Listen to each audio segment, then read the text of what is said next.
Welcome to my new video, Jodi Arias, and suicide watch system inside Perryville and Arizona Department of Correction prisons.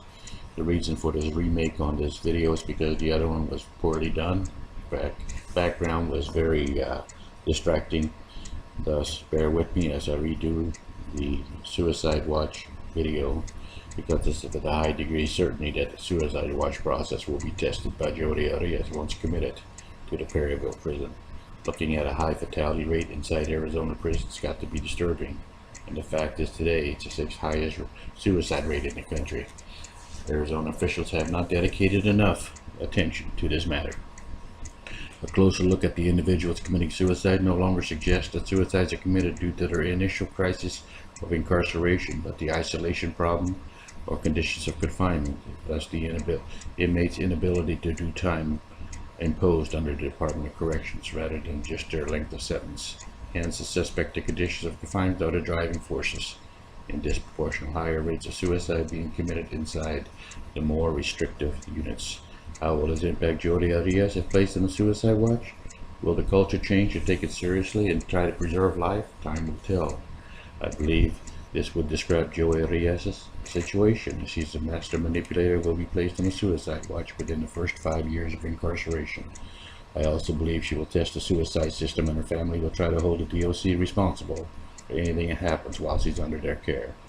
Individuals depending on staff making their rounds on time for successful discovery and intervention is a high risk factor, especially with staffing patterns being low, sometimes very low. Their desperate desire to have contact, human contact, interaction, and even confrontation. Okay, if getting the attention wanted is an attempt or reason for one of the suicides. Hence, their custodial requirements are squarely based on what's perceived to be a total authoritarian environment, unresponsive to their needs or desires. Focusing on dependence on this environment of correctional officers working around them, the need to communicate is often impaired and ineffective. Does this constitute neglect? You be the judge.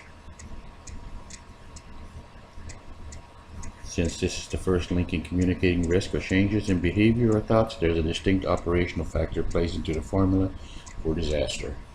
It seems that mechanisms are absent in the higher custody units where suicides are more prevalent and occurring at an alarming rate or frequency.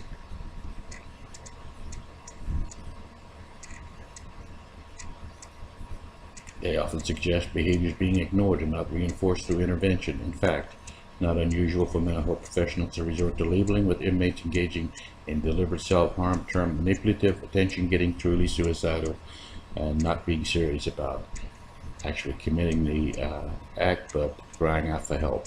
Inside Arizona prisons, specifically level 5 units, there's an inadequate staffing pattern that offer reasonable vigilance and interaction with prisoners, thus impairing communication.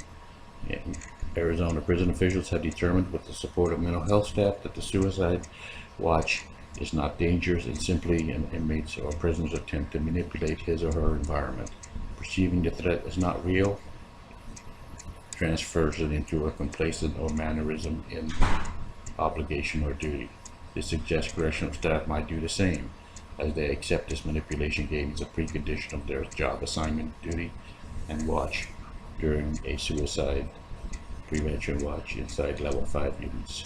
Thank you.